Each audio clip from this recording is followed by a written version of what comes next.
Overdrive show this week, the elegant yet thrilling Maserati MC20 Cielo, exclusively driven in LA. Rohit seeks adventure across Spain in the BMW R 1300 GSA, and we find out what makes the 2025 Ather 450X stand out in the electric two-wheeler space. Hello and welcome to Overdrive. I am Sohini Dutt. Let me start by wishing you all a very happy and a prosperous new year. We've got a very exciting show lined up for you today with two exclusive stories, starting with sleek design and thrilling performance. Rohit got a chance to spend a few days in LA driving the Maserati MC20 Cielo. Let's check out that exclusive story.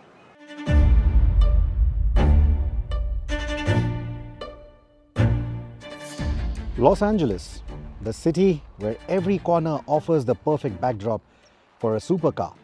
It's no wonder then that this city has more number of supercars than even coffee shops. So this is the perfect place for me to spend time with one. And not just any supercar. This is Maserati's flagship.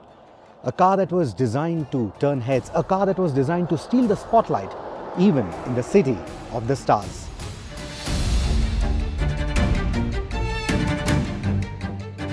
Here's the thing about modern supercars. Everyone's obsessed with aero, with big wings and aggressive panels, as if being fast means you have to look like a fighter jet. In Maserati, they've taken a different approach with this car. No outlandish spoilers or wings that ruin the look. Doesn't make it look like a fighter jet or something that wants to bite somebody's head off. But still has that supercar stance. Even has the supercar doors. Those butterfly doors, they make the car look ready to take the flight, but at the same time, look elegant. You don't have to shout who you are when you are the most graceful person in the room. This car, I think, is the automotive equivalent of silent luxury. And the Trident badge is synonymous with that, while promising a lot of horsepower. Purebred Italian horses at that. And then you come to this badge, MC20. Following on from the legendary MC12, another rare gem, Maserati builds more Grand Tourers than supercars. And this one's named like it belongs on an assembly line. But then they realized something was missing. Hence they gave it the suffix Cielo. Cielo simply translates to sky. And this MC20, it's a convertible, a supercar that drops its roof with all the drama you would expect from Italy. Under that elegant exterior is a 3-liter twin-turbo V6. Doesn't sound very supercar-like, does it? But well, let me remind you, these are thoroughbred, purebred Italian horses, 630 of them, trouncing the tarmac. Called the Nettuno, this engine also features F1 derived tech, so that's another box ticked for supercar aficionados. Well, the engine is just half the story. It's just part of the magic. The other part, of course, is the carbon fiber tub. Borrowed from the MC20 or derived from the MC20 Coupe, affords it almost the same kind of rigidity and balance. But at the same time, it doesn't compromise on comfort. You want to cruise in absolute comfort, you can do that. You want something stiff to attack the twisties, and do that too.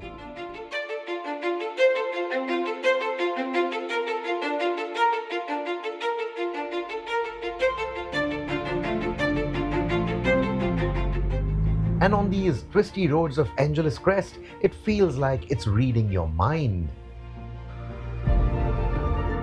Inside, it's all premium materials and tech.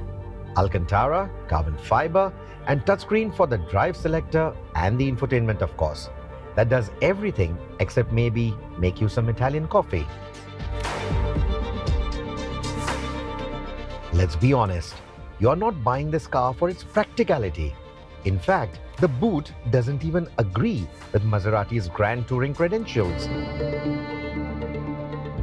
Driving with the roof down is where the Cielo really shows its true colors. It's fast, of course, but it's more than that. There is an elegance to the way this car moves, refined but still wild. It's like a night out in Italy, but in a tuxedo.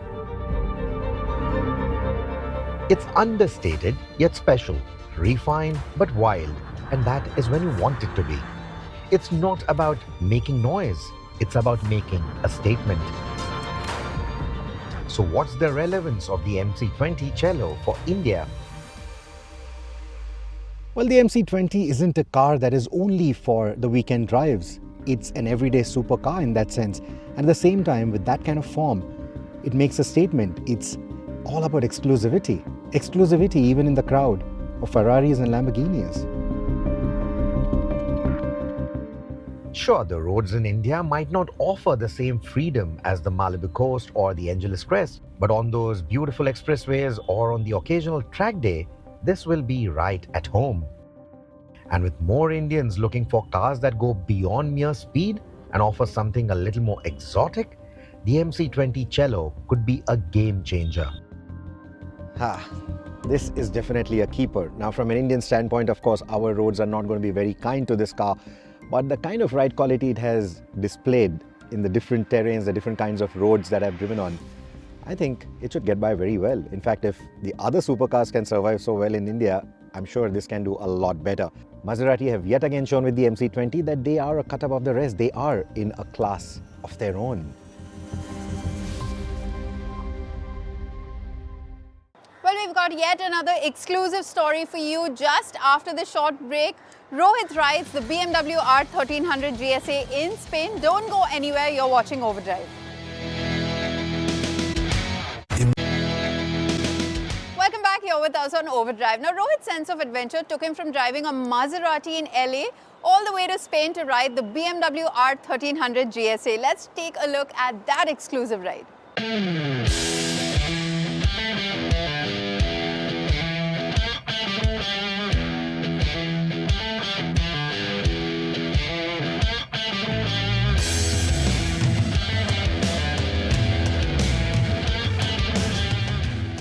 We are in the sun-soaked Malaga to ride the new BMW R1300 GSA. You've already seen the GS version of this. We rode it back in Ladakh, but here it's going to be a little different. We are going to take this motorcycle all the way to the southern tip of Spain. We are taking the long way round, and it promises to be quite exciting. BMW's R1300 GSA isn't just another adventure bike. It's an imposing piece of engineering built to stare down the toughest terrains with a smirk. While it maintains the iconic GS silhouette, the design has evolved with more aggressive, boxy lines. We've all made our jokes. We said, yeah, it's got a bit of that Pan Am inspiration.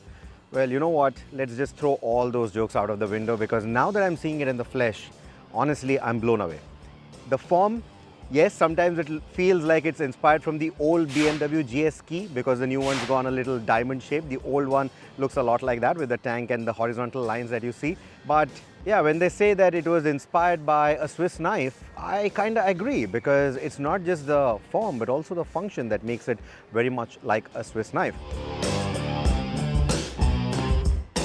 Now, what differentiates the GSA is everything that contributes to that imposing stance. So what you get primarily is the big, massive 30-litre tank. That's been the traditional GSA thing. You also get longer suspension travel compared to the GS. You're also going to get a longer subframe. Both are running aluminum subframes for that lightweight, but this one's going to go longer to give you a bigger pillion seat and to also give you better luggage mounting points and better load-bearing capacity. In fact, every nook and corner that you see on the motorcycle, like these bits here, or even the panels right here, or even the quarter panels here, they are all designed to be function over form. Despite being built like a tank, the GSA's build quality is anything but agricultural. Every bolt and weld feels over-engineered in true BMW fashion, as if they expect you to ride straight into the apocalypse and come out on the other side grinning. From cobbles to gravel to trails that would make a mountain goat reconsider its life choices, the GSA stands tall and takes it all in its stride. Despite the intimidating 260+ kilo weight on paper, the GSA feels superbly balanced once you're moving. Navigating the tight Malaga roundabouts or weaving through damp, mist-shrouded roads, never felt intimidating thanks to the GSA's meticulous weight balance. It's a bike that welcomes seasoned adventurers but remains approachable for newcomers to the GS world. Kicking off from Malaga, we hit the open highways, and the GSA's updated 1300cc Boxer Twin roared to life with all the drama you would hope for from a true adventure machine of this caliber. Producing a robust 145 PS and 149 Newton meters of torque, it shares its gusty character with the 1300 GS we tackled Ladakh with earlier this year.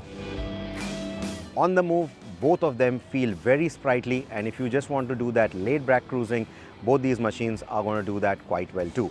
The other standard bit, of course, is the engine protection parts that you get. Some of the other protection parts, the weather protection that you get, that is going to be over and above what you get with the 1300 GS. Even with the added bulk of the GSA, the power delivery is immense. Snap the throttle open and you're met with a surge that makes overtaking or blasting out of corners an absolute joy.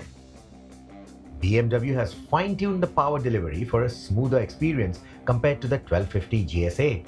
But don't mistake smooth for boring. Twist the throttle and you are launched forward with torque so massive, it makes rival bikes feel like they are throwing tantrums instead of delivering power. The other difference is going to be the ride height. It's not just the suspension travel, but also the seat height that is higher. You're looking at between 850 to 870 millimeters, at least at the time of testing this motorcycle. There are going to be comfort options. Of course, you'll be getting a lower seat, a comfort seat. You will be able to get a lowering kit. All of that is going to be there. And then there is also the adaptive ride height, which will not only maintain the ride height depending on the pillion, the luggage, the weight on it, so it will adjust the preload, but it will also, when you come to a standstill, when you are at slow speeds, also drop the height for you.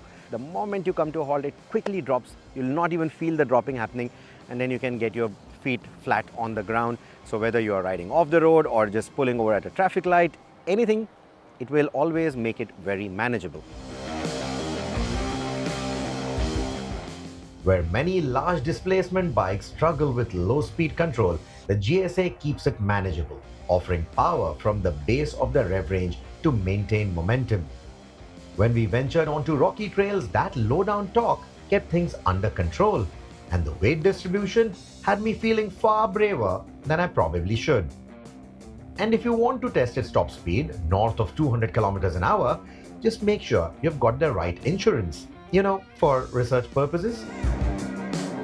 Speaking of making the big GS manageable, what they've also done is an automatic transmission. For beginners, this is a much lighter system. It adds about 2.5 kgs over and above the stock engine and sequential gearbox that the motorcycle runs. The DCT adds almost 10 kilos. The DCT is also quite sensitive to the hot conditions that we have in India. Of course, Honda has proven its reliability, but we know that the DCTs can sometimes get affected by those hot riding conditions. This gearbox, however, is not going to face that problem. Like I said, it's the conventional gearbox. It's just a computer doing the clutch and the shifting for you. In a nutshell, the automatic on the GS is a real game changer. The gear changes are so precise, they would make a Swiss watch blush. And even when I tried to trip it across various terrains and riding scenarios, it didn't falter. No clunky shifts, no delays, just pure telepathic smoothness. Now, like I said, the elephant in the room, the size of the motorcycle, right? Whether you're riding off-road, whether you're hitting the twisties, you will be amazed at what this motorcycle can do. Irrespective of whether you're going with the automatic or the manual, that weight is masked so well. The way the motorcycle enters corners, the way it picks up and exits corners, the kind of agility that you have, the nimbleness that you have is unbelievable. BMW's telelever and paralever suspension systems are like the unsung heroes on the GS. Steady, reliable, and ready to make you look better than you actually are. As for safety, BMW's packed in all the features you could dream of. ABS Pro, traction control, and combined braking. They operate quietly in the background, like a stealthy guardian angel. Starting at an estimated 23 to 24 lakh rupees ex-showroom, the R1300 GSA is a serious financial commitment. It isn't the kind of bike you buy for weekend rides around the neighborhood. No, this is a machine for those who seek adventure touring as a way of life. The question isn't so much about whether it's worth the price.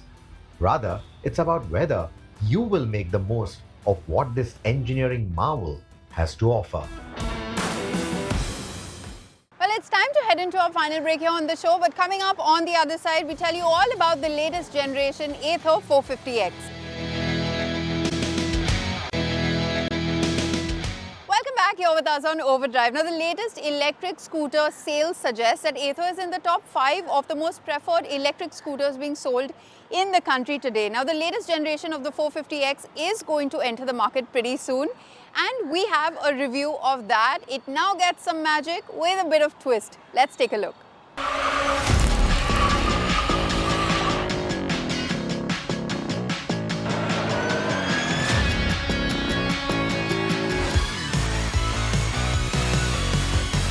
Six months ago, Ather launched the Rista, which was focused on comfort and convenience.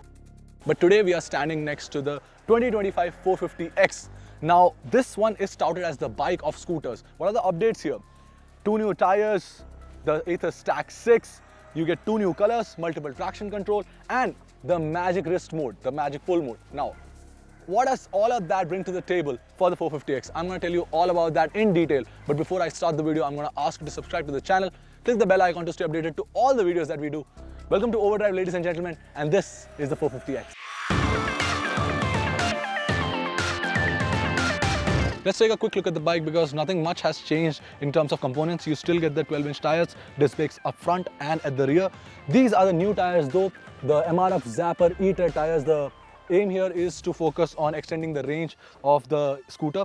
You have 2 new colors, so there's this Hyper Sand and Stealth Blue. This is my favorite of the 2. It has these orange accents which adds to the sporty look of the bike. The fenders and the panels, they are quite neat, and you have a single piece seat over here, grab rails for the pillion. Now when it comes to features, it is tech loaded. First of all, you get Magic Twist, which has been brought down from the Apex to the X, which also helps in regen, and you can also complete a full stop, a proper halt, by twisting the throttle the other way around.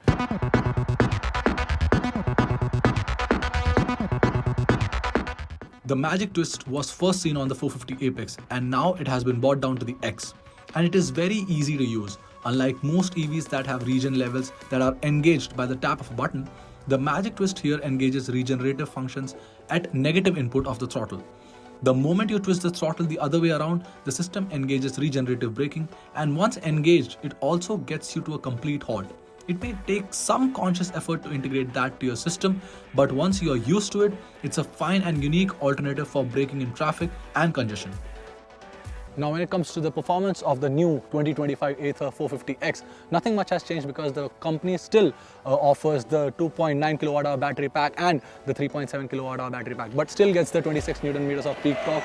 The company says that the true world range of the 2.9 kWh battery has jumped to 110 kilometers and the 3.7 kWh battery has jumped to 130 kilometers. Now I cannot validate that right now because we are limited on time and we are on a track. But the riding dynamics, they remain the same. It's pretty nimble to handle. It's quite light on its feet. It's very easy and fun to ride. You can slice and dice through traffic like nobody's business, especially with the warp mode. So there are 4 modes available. There's warp, there is sport, there is ride, and there is eco. So eco meaning the most frugal of the modes, and warp is where your responses are quite adhered to. So at the flick of the throttle, there's oodles of torque available, and those overtakes are super fun. It's super easy. The braking duties are done by disc brakes on both wheels, and they do a fine job of dropping the anchors when the occasion calls for it. The bite on the front rotor is a little sharp as compared to the rear one. The rear brake has more progression and the front one takes some time getting used to. The rider triangle remains to be quite neutral and comfortable. Taller riders might complain about the lack of knee room, but for the average Indian height, there is ample amount of space to wiggle around. The suspension setup is on the firmer side of things, but the ride does not become bone-jarring or too uncomfortable. Actually, the ride experience in itself is so engaging that it made me forget about the undulations or turbulence I felt while riding on a rough patch or broken tarmac.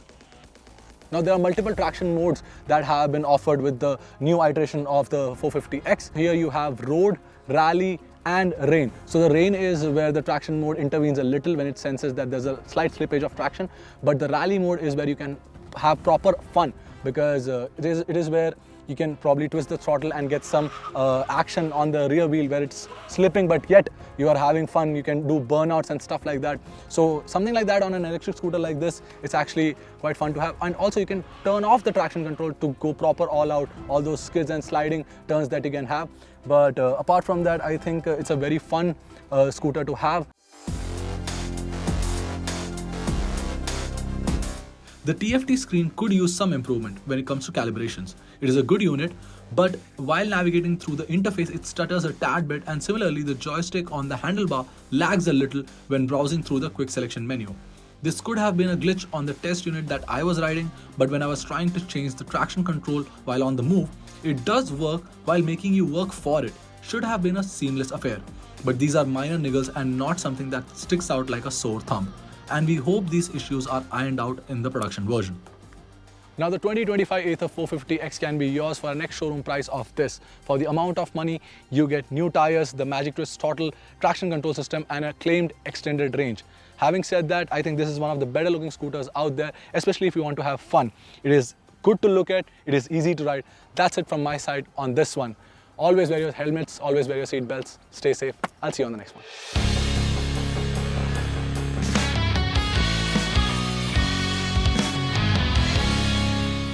Well, with that, it's a wrap on this week's edition of Overdrive. But remember, you can stay in touch with the team through our various social media platforms. You can write to us on YouTube and follow our latest updates on Instagram. Until next week, then drive and ride safe.